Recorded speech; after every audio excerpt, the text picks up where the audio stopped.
Sumqayıt şəhərində Fövqəladə Hallar Nazirliyinin Sumqayıt Regional Mərkəzinin təşkilatçılığı, Gənclər və İdman Nazirliyinin Abşeron Xızı Regional Gənclər və İdman İdarəsinin dəstəyi ilə ümummilli lider Heydər Əliyevin anadan olmasının 102-ci il dönümünə həsr olunmuş velo yürüyüş keçirilib. Velo yürüyüşdə 102 idmançı qalib adı uğrunda mübarizə aparıb. Sumqayıt şəhər Heydər Əliyev mərkəzinin qarşısından start alan velo yürüyüş Fövqəladə Hallar Nazirliyinin Sumqayıt Regional Mərkəzinin önündə başa çatıb. Regional mərkəzin binasında Ulu Öndər Heydər Əliyevin büstü ziyarət olunub, önünə gül dəstələri düzülüb.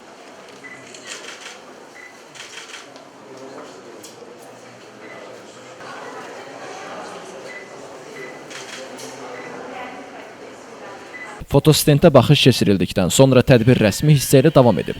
Azərbaycan Respublikasının dövlət himni səsləndirilib, ümumilli lider Heydər Əliyevin və vətən uğrunda canından keçmiş şəhidlərin əziz xatirəsi bir dəqiqəlik sükutla yad olunub. Tədbirdə Sumqayıt şəhər icra hakimiyyətinin rəsmiləri, hüquq mühafizə orqanlarının idarə, müəssisə və təşkilatların rəhbərləri, şəhid ailələri, qazilər iştirak edib. Tədbirdə çıxış edən Fövqəladə Hallar Nazirliyinin Sumqayıt Regional Mərkəzinin rəisi Vaqif Fətullayev iştirakçılara minnətdarlığını bildirərək Heydər Əliyev irsinin gənclər arasında təbliğinin əhəmiyyətindən danışıb. O qeyd edib ki, bu cür tədbirlər gənclərin vətənpərvərlik ruhunda tərbiyə olunmasında mühüm rol oynayır. Sumqayıt şəhər icra hakimiyyəti başçısının birinci müavini Teymur Səmədov çıxışında bildirib ki, ümumilli lider Heydər Əliyevin müəyyənləşdirdiyi dövlətçilik strategiyası bu gün də uğurla davam etdirilir. O, gənclərin fəallığını yüksək qiymətləndirərək bu təşəbbüsə dəstək verdiklərini vurğulayıb. Sumqayıt Dövlət Universitetinin rektor əvəzi Əminağa Sadıqov çıxışında Heydər Əliyev ideyalarının gənclərin dünya görüşünün formalaşmasında mühüm rol oynadığını qeyd edib. Yeni Azərbaycan Partiyası Sumqayıt şəhər təşkilatının sədri Ramiz Hüseynov